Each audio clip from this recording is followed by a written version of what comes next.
Bismillahirrahmanirrahim. Alhamdulillahi rabbil alamin. Wassalatu wassalamu ala asyrafil anbiya'i wal mursalin wa ala alihi wa sahbihi ajma'in. Subhanaka la ilma lana illa ma 'allamtana innaka antal alimul hakim. Wa la haula wa la quwwata illa billahil aliyyil azim. Rabbi shrah li sadri wa yassir li amri wahlul 'uqdatam min lisani yafqahu qawli. Assalamualaikum warahmatullahi wabarakatuh. Waalaikumsalam. Terima kasih banyak Prof. Syukur kehadrat Allah Subhanahu Wa Taala dengan limpah rahmat serta kasih sayangnya dapat kita meneruskan pengajian Selasa Istiaf pada hari ini 26 Januari 2021 bersamaan dengan 13 Jamadil Akhir 1442 Hijrah. Kita dah berada dalam bulan Jamadil Akhir. Sikit lagi nak masuk bulan Rejab, Sya'ban dan Ramadan.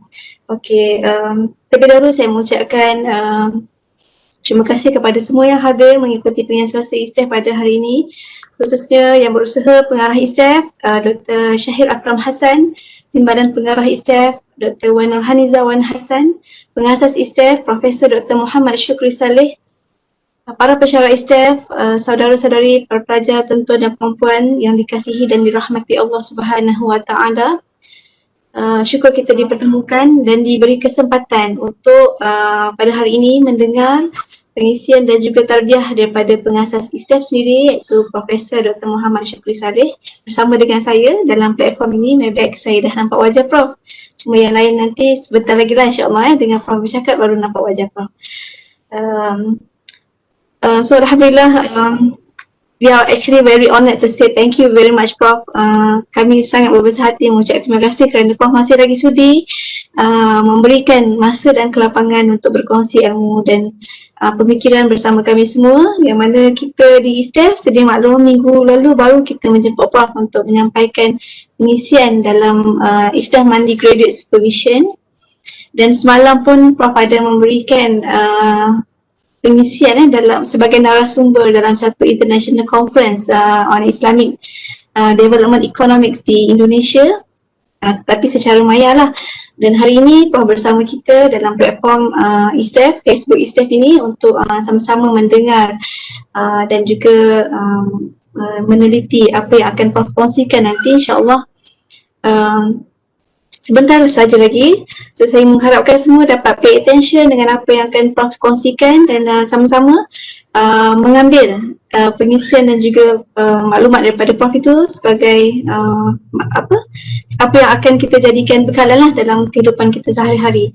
Dalam bulan yang lalu, tarbiyah Prof dalam bulan yang lalu Prof memberikan pengisian tentang penawar hati, dan hari ini insya-Allah Prof akan memberikan kita semua pengisian yang bertajuk 5 alam yang menanti. Kan? Jadi tanya-tanya diri dalam dirilah, apa alam yang menanti. Kita dalam ilmu pembangunan bertransfer Islam insya-Allah ini kita dah diberi pendedahan oleh Prof dan untuk yang belum lagi, ini sangat-sangat bermanfaat untuk kita apply khususnya dalam diri kita, kehidupan kita dan juga dalam ilmu pembangunan bertransfer Islam. So saya rasa Prof tanpa melengahkan masa lagi, saya dengan berbesar hati ingin menjemput dan mempersilakan Prof untuk memberikan tarbiyah. Silakan Prof.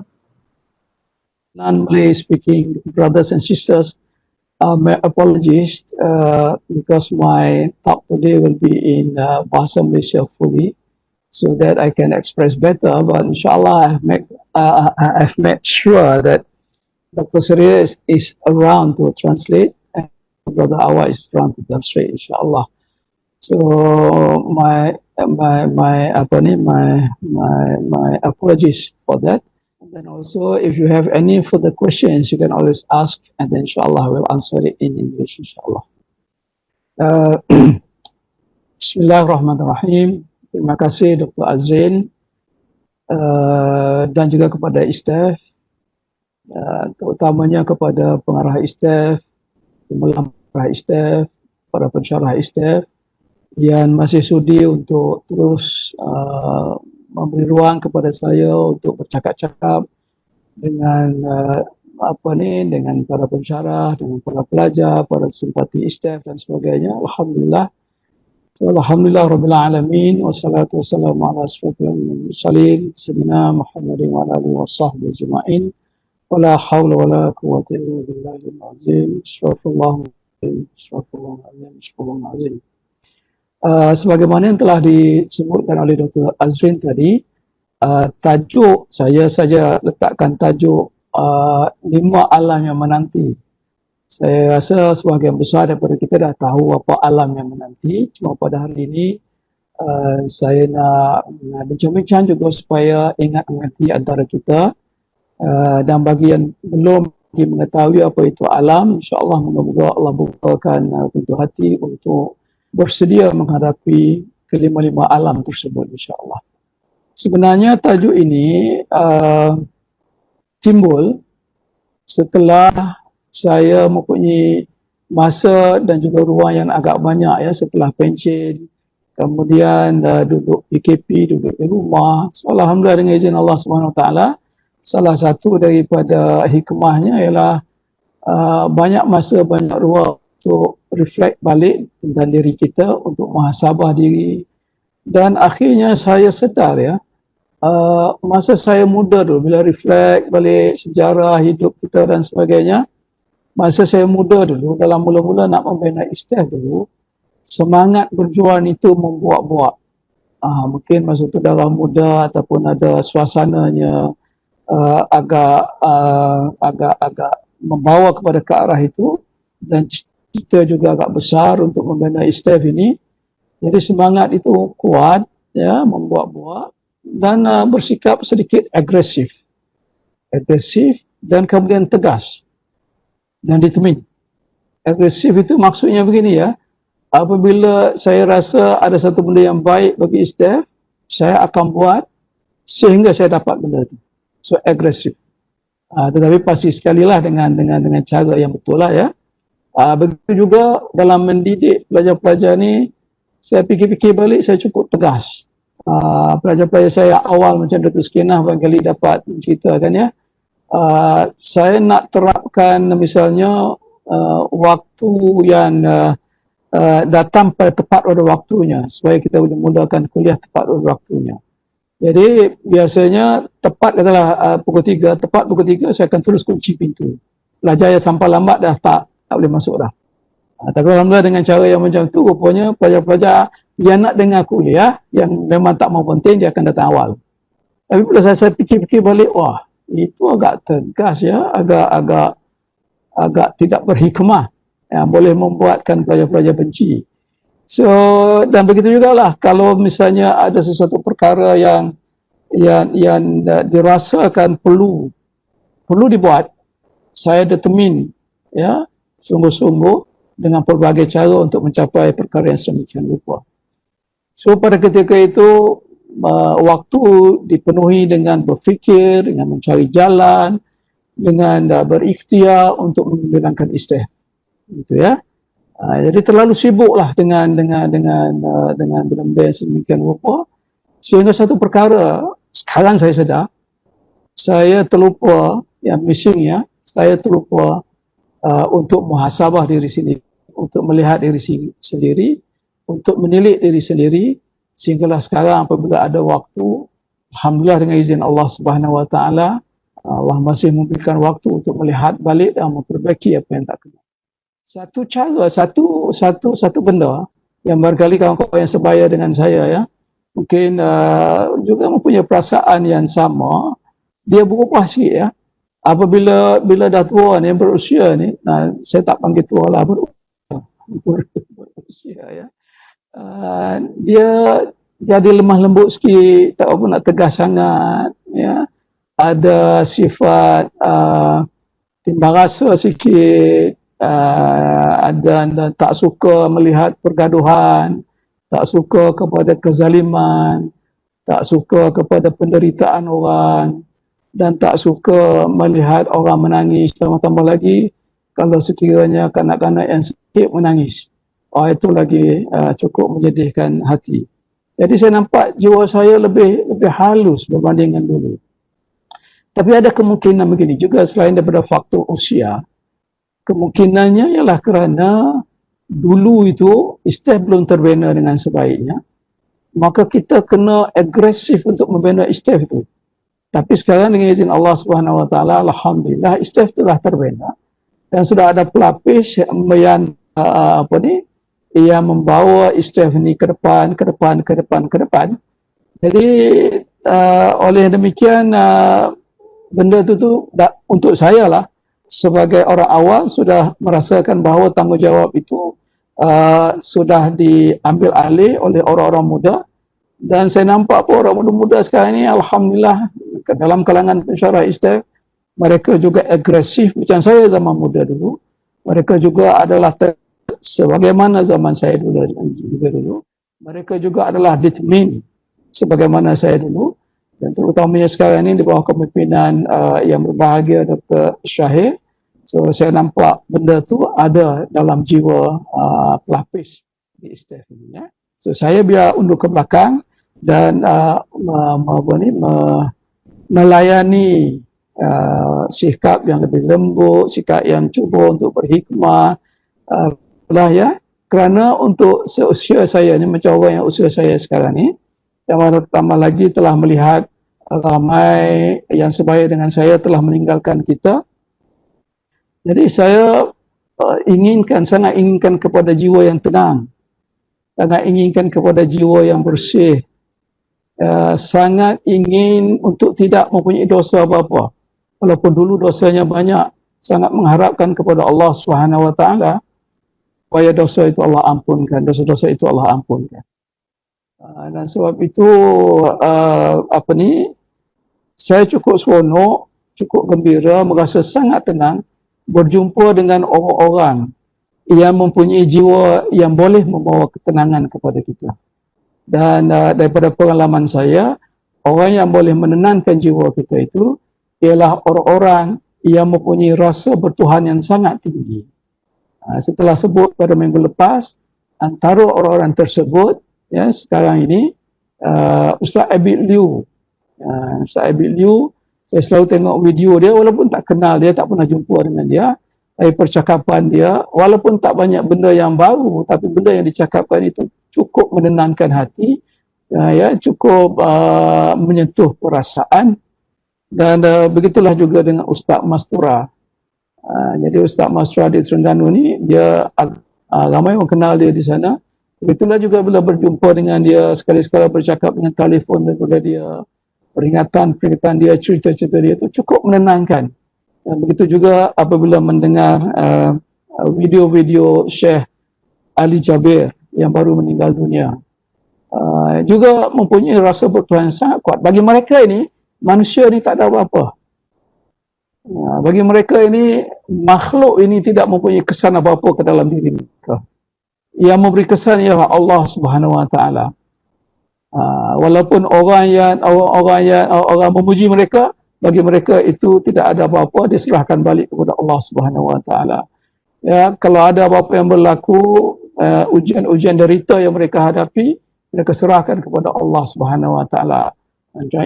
Macam Abid Liu selalu bercakap bahawa Allah sayang kepada kita. Miskin pun Allah sayang kepada kita. Derita pun Allah sayang kepada kita. Orang tuduh pun, orang buruk sangka, orang fitnah, Allah tetap sayang kepada kita. Jadi rasa bertuhan itu cukup kuat. Itu yang membuatkan kita kadang-kadang mengambil benar yang remeh-temeh, ya, tidak sama dengan mereka. Pengalaman saya lah, ya, apabila pelajar tak patuh sikit kepada kita, apatah lagi kalau pelajar lawan kita, lagilah kita rasa sangat sedih, sangat kecewa, sangat sakit hati, dan berfikir-fikir bagaimanalah budak ni nanti aku nak supaya mereka ini insaf dan begitulah seterusnya, ya. Jadi yang kita nampaknya ialah manusia itu, kita nampak student kita tak nampak Allah Subhanahu Wa Taala. Ada kemungkinan student bersikap sedemikian rupa kerana sikap kita juga, ya. Jadi apabila dia macam reflection lah, bagaimana kita tonjolkan diri kita.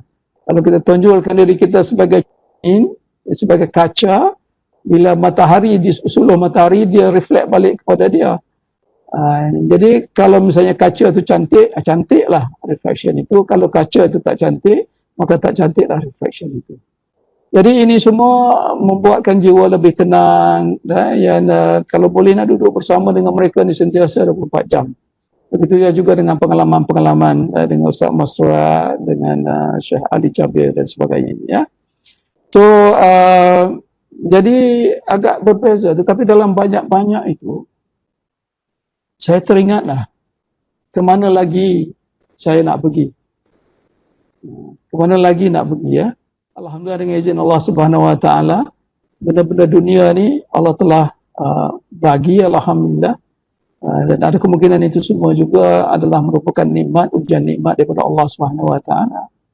Tetapi pada masa yang sama ada masa yang lebih panjang dan lebih kekal daripada itu selepas daripada alam dunia ini.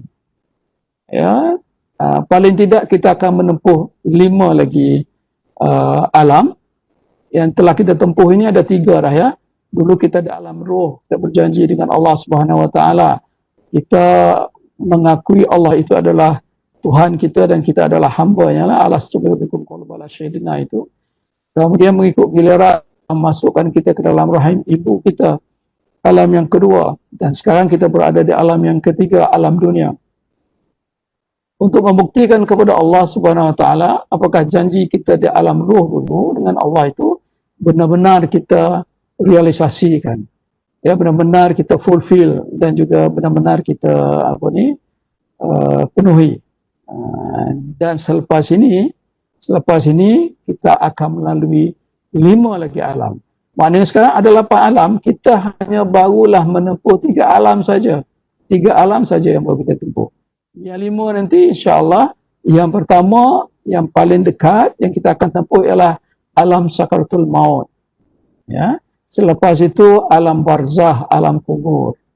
Selepas itu alam mahsyar. Daripada mahsyar kita dibangkitkan balik.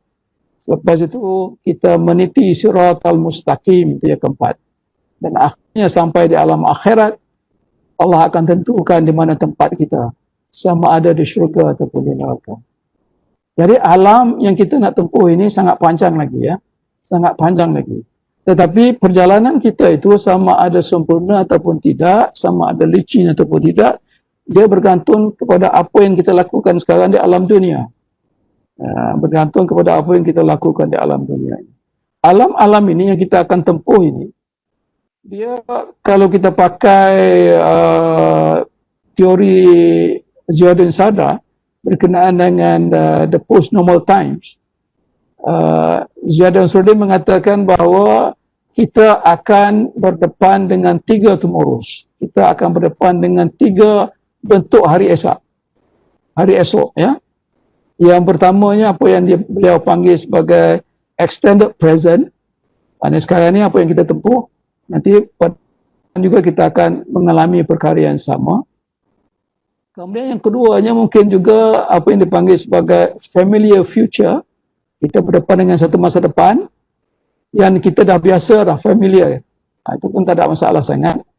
Tetapi yang ketiganya, yang kita mungkin akan berdepan masa depan kita itu ialah apa yang disebut sebagai unthought futures, ataupun masa depan yang kita tak fikirkan akan berlaku. Jadi teori Ziauddin Sadar ini dibuat sebelum daripada pandemik COVID-19. Tetapi sekarang apabila berlaku pandemik 19 ini, dia disebut sebagai unprecedented pandemic yang tak dijangka-jangka, dan barangkali itulah yang disebut sebagai unthought futures. Bukan extended present, bukan familiar futures, tetapi unthought futures. Satu masa depan, satu keadaan yang tidak pernah difikirkan sebelum daripada ini. Tetapi kalau kita gunakan teori ini untuk menilai balik kepada 5 alam yang saya sebutkan tadi, ya, sakaratul maut, alam barzah, mahsyar, siratal mustaqim dan akhirat, apakah boleh kita katakan ia adalah merupakan extended future? Maka jawapannya ya, dia adalah extended future. Kerana itu semua adalah kesinambungan daripada alam yang kita sedang tempuh sekarang, yang telah kita lalui dan yang kita telah tempuh, sedang tempuh di alam dunia ini sekarang. Jadi alam sakaratul maut, barzah, mahsyar, siratal mustaqim dan akhirat itu hanyalah merupakan extended, satu sambungan, lanjutan daripada tiga alam yang telah dan sedang kita tempuh sekarang ini. Apakah dia familiar future? Ya, kita yang 5 ni kita tak pernah tempuh lagi, ya. Dan orang yang telah menempuh dia pun, orang telah meninggal dunia katakan, sekarang ni sekurang-kurangnya mereka telah menempuh alam sakaratul maut dan alam barzah. Dan oleh demikian mereka telah alami, tetapi mereka tak bawa balik menceritakan kepada kita. Apakah boleh kita katakan bahawa sakaratul maut, alam barzah, terutama lagi alam mahsyar, siratul mustaqim dan juga alam akhirat itu merupakan alam yang familiar future ataupun unfamiliar future? Maka jawapannya ialah dia familiar future. Kenapa familiar?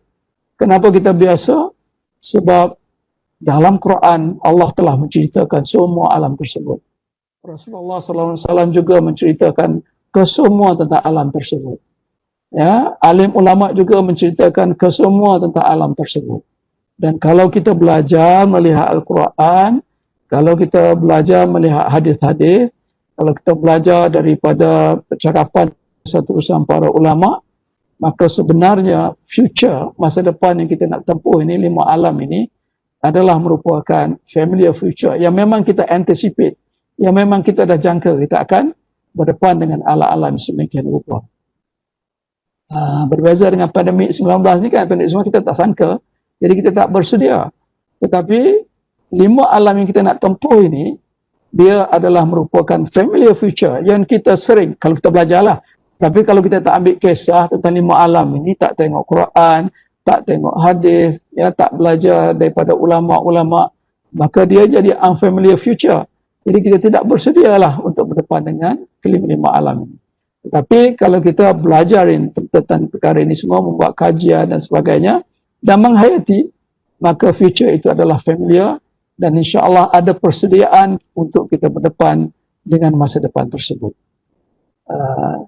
Ibn Saddam mengatakan mungkin ada satu lagi tomorrow yang dinamakan, unthought future, ya, yang tidak terfikir. Ini juga tak boleh pakai untuk 5 alam ini, kerana 5 alam ini adalah 5 alam yang memang kita dah fikirkan. Kalau kita kaji Quran, kita kaji hadis, kita belajar dengan para ulama, maka pemikiran kita sudah tahu tentang itu. Bukan tidak terfikir, kita dah fikir pun tentang perkara itu. Cumanya sekarang ini, setakat mana bila berfikir, bila mengetahui tentang perkara yang sedemikian rupa, kita tahu bahawa itu kelima-lima alam itu adalah merupakan alam yang lanjutan daripada 3 alam telah kita tempuh dan sedang kita tempuh. Dan dia adalah merupakan masa depan yang sangat familiar dengan kita sebab kita telah mengetahuinya daripada pembelajaran kita. Dan juga begitu jugalah yang sering kita fikirkan. Yang bezanya ialah mengetahui, berfikir dan bersedia. Itu satu kumpulan yang saya rasa beruntung. Yang satu lagi kumpulan ialah berfikir, mengetahui, ada ilmunya tapi tidak bersedia menempuh alam semikian rupa. Jadi golongan yang pertama itu insya-Allah menjadi golongan yang beruntung. Manakala golongan yang kedua itu menjadi golongan yang rugi. Saya sangat bersyukur alhamdulillah dengan izin Allah Subhanahu Wa Taala. Rupanya Allah masih memberi ruang dan masa untuk berfikir dan berusaha untuk bersiap sedia menghadapi kelima-lima alam itu. Walaupun sedikit, ya, insya-Allah, kerana lima-lima alam itu, kalau kena caranya, kelima-lima alam itu adalah merupakan alam yang cukup indah bagi kita. Tetapi kalau tidak kena caranya, tidak kena cara persediaan untuk berhadapan dengan 5 alam itu, maka kita akan menjadi orang yang terseksa dengan azab kelima-lima alam itu, ya. Saya tidak berhasrat untuk memperbincangkan dengan detail 5 alam itu. InsyaAllah ustaz-ustaz kita boleh menceritakan dengan lebih mendalam.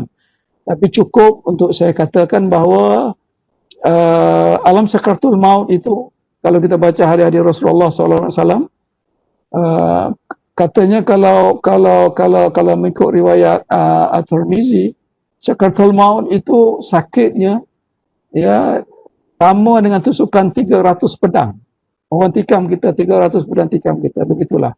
Malah Rasulullah SAW juga mengatakan mengikut Imam Bukhari, ya, kematian yang paling ringan itu ibarat sebatang pohon penuh duri yang yang terkena selembar kain sutera. Ya. Jadi apabila batang pohon duri itu dapat diambil, dia terlekat kat sutera itu, ditarik dengan daging sekali. Malah ada hadis yang menceritakan bagaimana sakaratul maut itu seumpama pagar duri, ya. Wayar duri-duri yang penuh dengan duri dimasukkan dalam tubuh kita, dalam mulut kita, bergulung-gulung sampai ke dasar perut, kemudian ditarik sekuat tenaga. Jadi terkeluarlah dengan apa jua yang tersangkut daripada situ. Sebab itu Imam Ghazali mengatakan, ya, Imam Ghazali mengatakan, demi Allah, kata Imam Ghazali, seandainya jenazah yang sedang kamu tangisi itu, kalau jenazah ada yang kita ini, kalaulah jenazah itu boleh berbicara, kata Imam Ghazali, dan menceritakan pengalaman sakaratul maut, ya, dia kata, nescaya kamu akan lupa tentang jenazah tersebut dan mulai menangis tentang dirimu. Jadi banyak lagi lah, sebab itu para ulama mengajar kita untuk sentiasa berdoa, ya. Sebab di situ juga ada ujian-ujian daripada syaitan dan iblis. Rasulullah mengajar kita untuk sentiasa berdoa, la ilaha illallah, inna lil mauti la sakarat. Maknanya tidak ada Tuhan selain Allah, sesungguhnya kematian itu didahului dengan penderitaan hebat. Mengingatkan diri kita. Kita juga diajar untuk berdoa, kan. Allah makhtim lana bihusnul khatimah wa la takhtim alaina bisu'il khatimah. Ada husnul khatimah, ada su'ul khatimah. Jadi itu ada penetapan itu, penetapan. Jadi sakaratul maut itu adalah merupakan satu detik yang cukup kritis, ya, yang cukup kritis, yang memberi kita dua option. Sama ada husnul khatimah, mati dalam keadaan yang diterima oleh Allah Subhanahu Wa Taala, dan akhirnya diikuti oleh ketenangan di alam barzah dan alam seterusnya, atau mengalami, ya, disesatkan oleh iblis dan syaitan ketika hujung itu, hingga akhirnya menderita sepanjang di dalam 4 alam lagi. Itu antara sakaratul maut. Dan begitu juga apa yang berlaku di alam sakaratul maut ini digambarkan di alam barzah. Digambarkan di alam barzah. Kalau sekiranya bagus, husnul khatimah, maka alam barzah itu, alam kubur itu menjadi taman-taman syurga bagi kita. Tetapi kalau sebaliknya, maka alam barzah itu akan menjadi tempat penyiksaan yang cukup dahsyat. Banyak bacalah hadis-hadis. Kalau mengikut Ibn Qayyim, beliau mengatakan bahawa ruh manusia ketika di alam barzah itu terbagi kepada 2 bentuk. Satu bentuk apa yang dipanggil sebagai ruh mut'amah, iaitu ruh yang dapat nikmat daripada dia boleh jawab soalan-soalan mungkar nakir kerana amal jariahnya yang sangat baik di dunia, maka ruhnya itu tergolong pada golongan ruh mut'amah, dan dia mendapat taman syurga di alam barzah. Tetapi bagi orang yang sebaliknya, ya, yang kejahatan-kejahatan yang cukup banyak di alam dunia itu, maka mereka tergolong ke dalam ruh mu'azzabah, ya, ruh yang diseksa di kubur. Jadi artinya penyiksaan di kubur itu telah digambarkan, telah dijadikan gambaran kepada apa yang akan berlaku di alam seterusnya nanti, ya.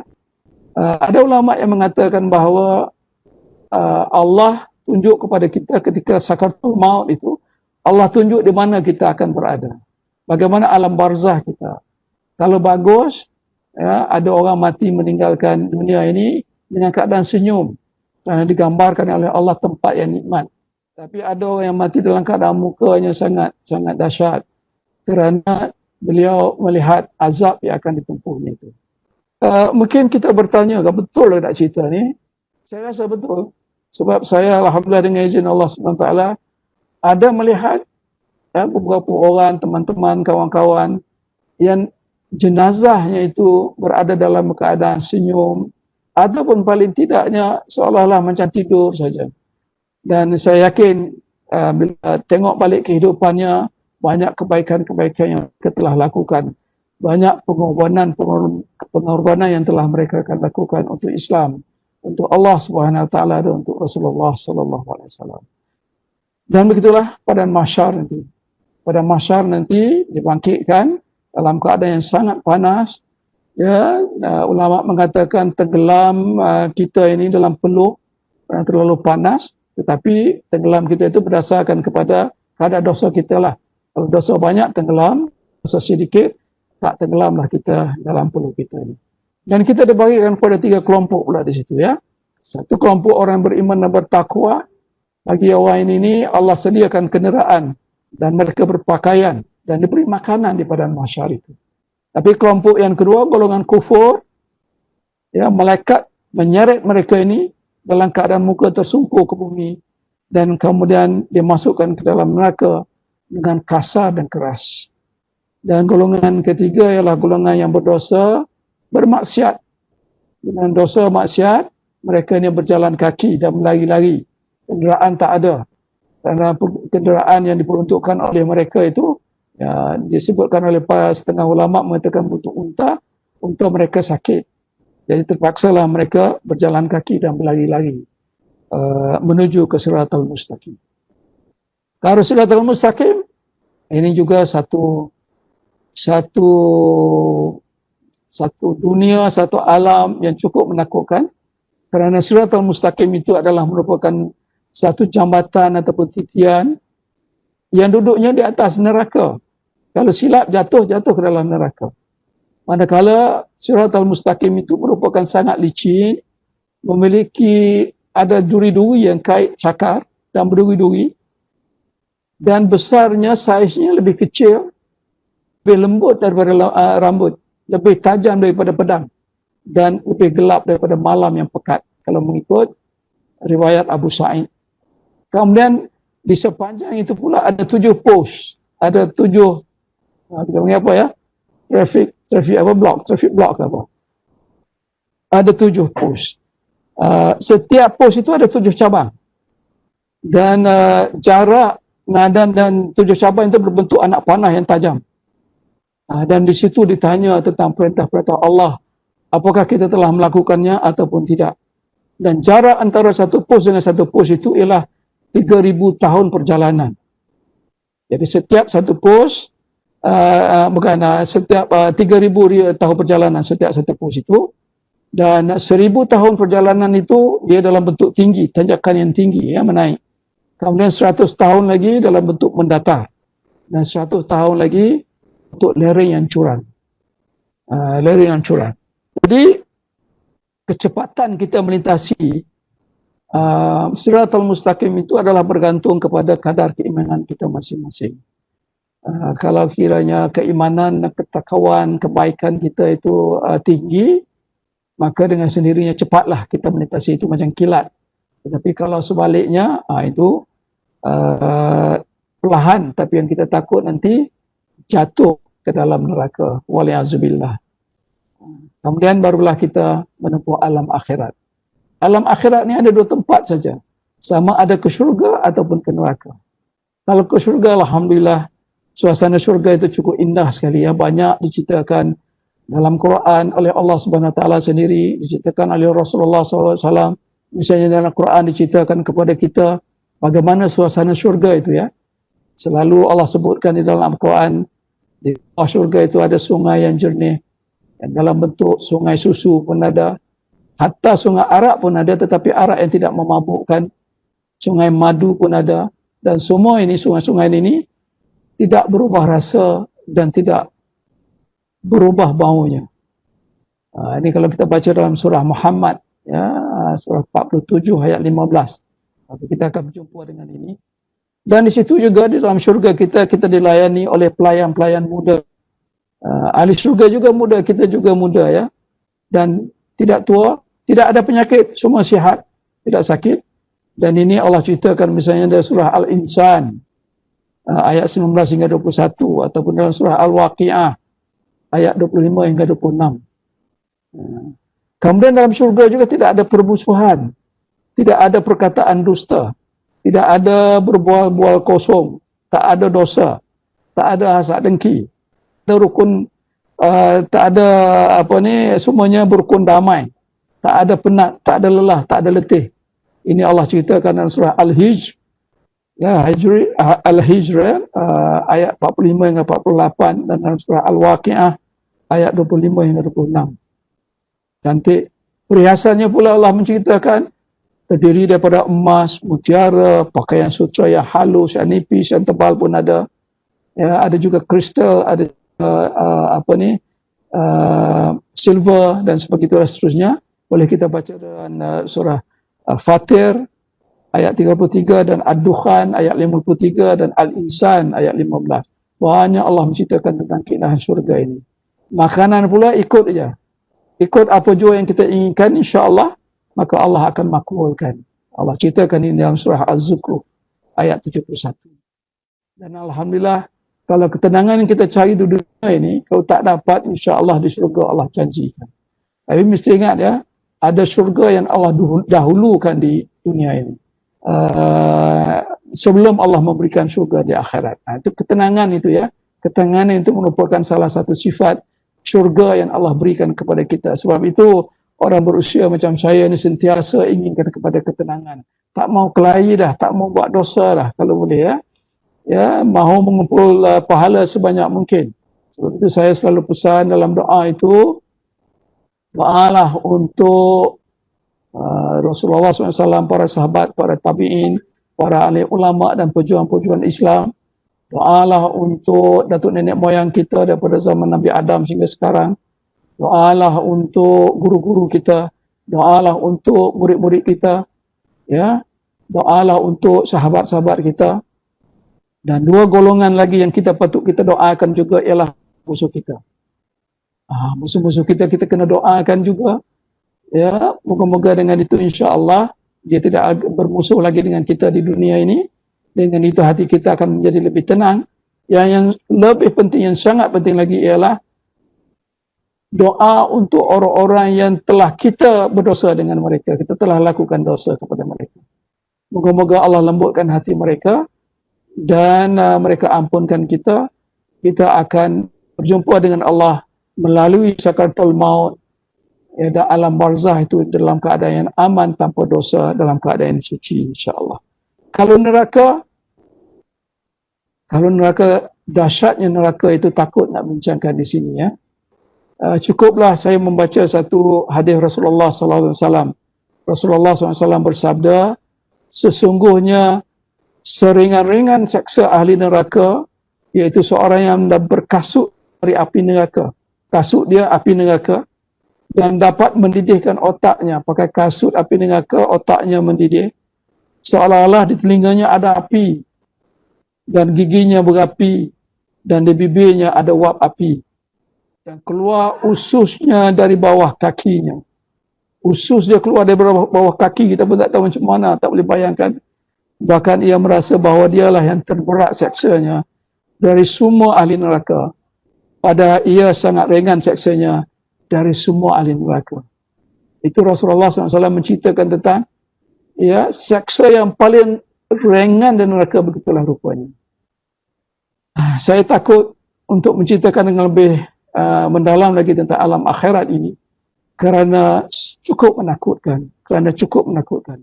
Saya rasa cukuplah dengan membaca itu. Dan yang lebih penting daripada itu ialah untuk berfikir apakah nasib kita. Ya, apa nasib kita? Bolehkah kita berdepan dengan sakaratul maut hingga selamat? Bolehkah kita berada di alam barzah sebagai taman syurga? Boleh kita dibangkitkan di padang mahsyar dalam bentuk berada dalam golongan roh yang diridai oleh Allah Subhanahu wa taala? Apakah nanti siratul mustaqim? Bolehkah kita berjalan dengan lancar dan akhirnya di akhirat nanti apakah kita boleh masuk ke dalam syurga Allah Subhanahu wa taala? Jadi saudara-saudari sekalian, saya masih bersyukur walaupun dah berusia tetapi Allah bagi kesedaran yang sedemikian rupa. Walaupun terlambat, tapi alhamdulillah masih ada ruang lagi insya-Allah untuk memperbaiki diri. Tetapi bagi saudara-saudari yang muda-muda ini ya, pensyarah-pensyarah kita yang muda-muda ini, pelajar-pelajar kita yang muda-muda ini, maka beruntunglah jika saudara sekalian yang masih muda ini dapat berfikir daripada sekarang, dapat bersedia daripada sekarang, membersihkan diri daripada sekarang, tidak membuat dosa daripada sekarang. Moga-moga dengan itu nanti insya-Allah semua 5 alam yang akan ditempuh itu akan menjadi satu alam yang cukup menggembirakan kita insya-Allah. Jadi sebagai rumusannya, saya nak tutup dengan satu hadis Rasulullah SAW, riwayat daripada Abu Shaddad bin Aus radhiyallahu anhu. Ya, Rasulullah SAW bersabda, maksudnya orang yang cerdik, iaitu yang berakal, adalah orang yang mempersiapkan dirinya dan beramal untuk hari setelah kematian. Ya, maknanya 5 alam tadi. Sedangkan orang yang lemah imannya adalah orang yang jiwanya mengikuti hawa nafsunya dan berangan-angan kepada Allah Subhanahu wa taala. Allah akan mengampuninya. Dia beramal mengharap saja Allah akan ampun, tetapi dia tak melakukan apa-apa persediaan. Jadi saudara sekalian, sebagai perkara terakhir, kita telah menyediakan istighfar, ya, dan insya-Allah jadikanlah istighfar itu sebagai salah satu tempat untuk kita menjadi orang yang cerdik, orang yang berakal untuk keselamatan selepas kematian kita. Itu dengan sentiasa berfikir, dengan sentiasa beramal, dengan sentiasa mengelak daripada melakukan dosa. Moga-moga ketika kita berdepan dengan sakaratul maut itu, kita berada dalam keadaan suci, bersih, dan dibantu oleh Allah Subhanahu Wa Taala sehingga kita dapat nikmati kelima-lima alam itu dengan selamatnya insya-Allah. Sekian, Assalamualaikum warahmatullahi wabarakatuh.